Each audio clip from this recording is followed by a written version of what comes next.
بسم اللہ الرحمن الرحیم۔ السلام علیکم۔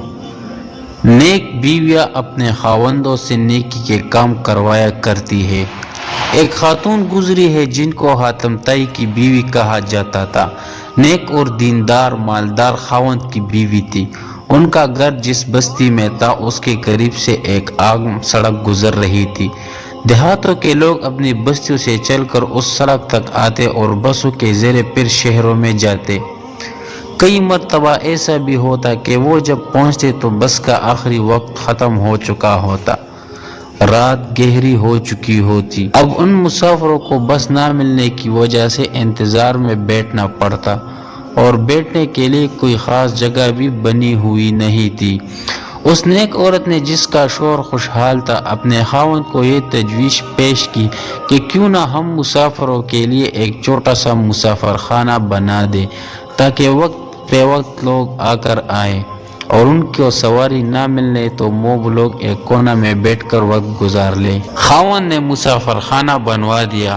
لوگوں کے لیے بڑی آسانی ہو گئی۔ جب بھی لوگ آتے تو اس کمرے میں بیٹھ کر تھوڑی دیر انتظار کر لیتے۔ پھر اس نیک عورت کو خیال آیا کہ کیوں نہ ان مسافروں کے لیے چائے پانی کا تھوڑا سا نظام ہی ہو جائے۔ چنانچہ اس کو جب جیب خرچ ملتا تھا اس نے اس میں سے مسافروں کے لیے چائے پانی کا نظم کر دیا۔ اب مسافر اور خوش ہو گئے اور اس عورت کو اور زیادہ دعائیں دینے لگے۔ وقت کے ساتھ ساتھ لوگوں میں یہ بات بہت پسند کی جانے لگی کہ اللہ کی نیک بندی نے لوگوں کی تکلیف کو دور کر دی، حتیٰ کہ اس کو اور چاہت ہوئی۔ اس نے اپنے خاوند سے کہا کہ اللہ تعالیٰ نے ہمیں بہت کچھ دیا ہوا ہے، ہم اگر کھانے کے وقت میں ان مسافروں کو کھانا بھی کھلا دیا کرے تو ان میں سے کون سی بڑی بات ہے؟ اللہ کے دیے ہوئے میں سے ہم خرچ کریں گے۔ چنانچہ خاوند مان گیا۔ لیکن نیک عورت بیویاں اپنے خاوندوں سے نیکی کے کام کروایا کرتی ہے۔ یہ نہیں ہوتا کہ کوئی تو تاج محل بنوائے اور کوئی گلشن آرا کا بائے بنوائے۔ یہ تو بیوقوفی کی باتیں ہیں کہ دنیا کی چیزیں بنوا لے۔ یہ کیا یادگار ہوئی؟ یادگار تو وہ تھی جو زبیدہ خاتون نے چھوڑی کہ جن کی شہر سے لاکھوں انسانوں نے پانی پیا اور اپنے نامہ اعمال میں اس کا اجر لکھا گیا۔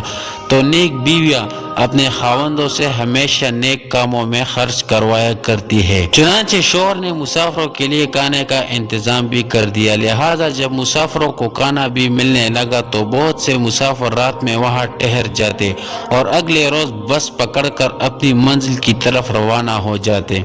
یہاں تک کہ وہاں پر 150 مسافر رہنے لگ گئے۔ کھانا پکتا، لوگ کھاتے، اس کے لیے دعائیں کرتے۔ اب کچھ لوگ ضرورت سے زیادہ خیرخواہ بھی ہوتے ہیں جو خیرخواہی کے رنگ میں بدخواہی کر رہے ہوتے ہیں، دوستی کے رنگ میں دشمنی کر رہے ہوتے ہیں۔ چنانچہ ایسے آدمیوں میں سے ایک دو نے اس کے خاوند سے بات کی کہ جی تمہاری بیوی تو فضول خرچ ہے، 150 بندوں کا کھانا روز پک رہا ہے۔ یہ فارغ قسم کے لوگ لکھو اور نالائق قسم کے لوگ آ کر یہاں پڑے رہتے ہیں، کھاتے رہتے ہیں، تمہیں اپنے مال کا بالکل احساس نہیں، یہ تو ہمیں ڈبو کر رکھ دے گی۔ انہوں نے ایسی باتیں کہی کہ خاوند نے کہا کہ اچھا ہم ان کو چائے پانی تو دیں گے، البتہ کھانا دینا بند کر دیتے ہیں۔ چنانچہ کھانا بند کر دیا۔ جب عورت کو پتہ چلا تو اس عورت کے دل پر تو بہت صدمہ گزرا، مگر عورت سمجھدار تھی، وہ جانتی تھی کہ موقع پر کہی ہوئی بات ہونے کی ڈلیوں کی مانند ہوتی ہے، اس لیے مجھے اپنے خاوند سے الجھنا نہیں، موقع پر بات کرنی ہے تاکہ میں اپنے خاوند سے بات کہوں اور میرے خاوند کو بات سمجھ میں آ جائے۔ چنانچہ 2-4 دن وہ خاموش رہی۔ ایک دن وہ خاموش بیٹھی تھی۔ خاوند نے پوچھا کہ کیا معاملہ ہے، خاموش کیوں بیٹھی ہو؟ کہنے لگی کہ بہت دن ہو گئے گھر میں بیٹھے ہوئے، سوچتی ہوں کہ ہم ذرا اپنی زمینوں پر چلیں، جہاں کنواں ہے، ٹیوب ویل ہے، باغ ہے۔ کہنے لگا بہت اچھا، میں تمہیں لے چلتا ہوں۔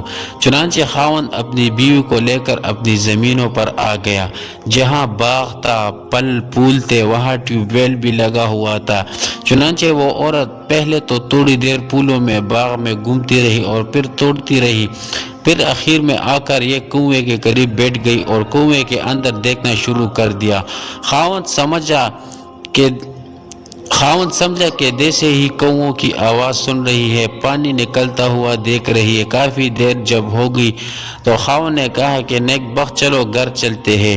کہنے لگی کہ ہاں ابھی چلتے ہیں، اور بیٹھی رہی۔ کچھ دیر بعد اس نے پھر کہا کہ چلو گھر چلے۔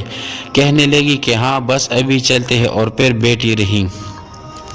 تیسری مرتبہ اس نے پھر کہا کہ ہمیں دیر ہو رہی ہے، مجھے بہت سے کام سمیٹنے ہیں، چلو گھر چلتے ہیں۔ کہنے لگی جی ہاں چلتے ہیں، اور کنویں میں دیکھتی رہی۔ اس پر خاوند قریب آیا اور کہا کہ کیا بات ہے، تم کنویں میں کیا دیکھ رہی ہو؟ تب اس عورت نے کہا کہ میں دیکھ رہی ہوں کہ جتنے ڈول کنویں میں جا رہے ہیں سب کے سب کنویں سے بھر کر واپس آ رہے ہیں، لیکن پانی جیسا تھا ویسا ہی ہے، ختم نہیں ہو رہا۔ اس پر خاوند مسکرایا اور کہنے لگا کہ اللہ کی بندی، بھلا کنویں کا پانی بھی کبھی کم ہوا ہے تو سارا دن اور ساری رات بھی اگر نکلتا رہے اور ڈول بھر بھر کر آتے رہے تب بھی کم نہیں ہوگا۔ اللہ تعالیٰ نیچے سے اور بیچتے رہتے ہیں۔ جب اس مرد نے یہ بات کہی تب اس سمجھدار خاتون نے جواب دیا کہ کہنے لگی اچھا یہ اسی طرح ڈول بھر بھر کر آتے رہتے ہیں اور پانی ویسا ہی رہتا ہے، نیچے اور آتا رہتا ہے۔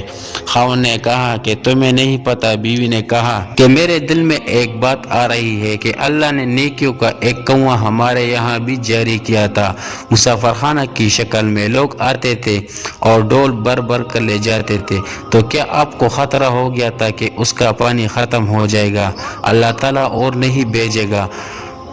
اب جب اس نے موقع پر یہ بات کہی تو خاوند کے دل پر جا کر لگی، کہنے لگا کہ واقعی تم نے مجھے قائل کر لیا۔ چنانچہ شوہر واپس آیا اور اس نے دوبارہ مسافر خانہ میں کھانا شروع کروا دیا، اور جب تک یہ میاں بیوی زندہ رہے مسافر خانہ کے مسافروں کو کھانا کھلاتے رہے۔ تو یہاں سے یہ بات معلوم ہوا کہ نیک بیوی فوراً ترکی بترکی جواب نہیں دیا کرتی، بلکہ بات کو سن کر خاموش رہتی ہے، سوچتی رہتی ہے، پھر سوچ کر بات کرتی ہے، انجام کو سامنے رکھ کر بات کرتی ہے، موقع پر بات کرتی ہے۔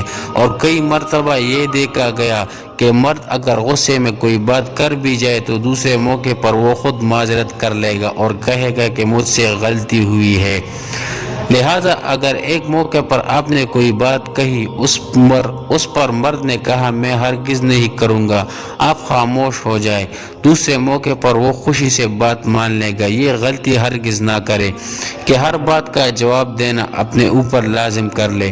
اس غلطی کی وجہ سے بات کبھی چھوٹی ہوتی ہے مگر بات کا بتنگڑ بن جاتا ہے اور تفرقہ پیدا ہو جاتا ہے، اور میاں بیوی کے اندر جدائیاں واقع ہو جاتی ہے۔ تو اس لیے عقل مند عورت پہلے تو لے گی اور پھر بولے گی، اس لیے کہ اسے پتہ ہے اگر میں موقع پر بات کہوں گی تو اس بات کا نتیجہ اچھا نکلے گا۔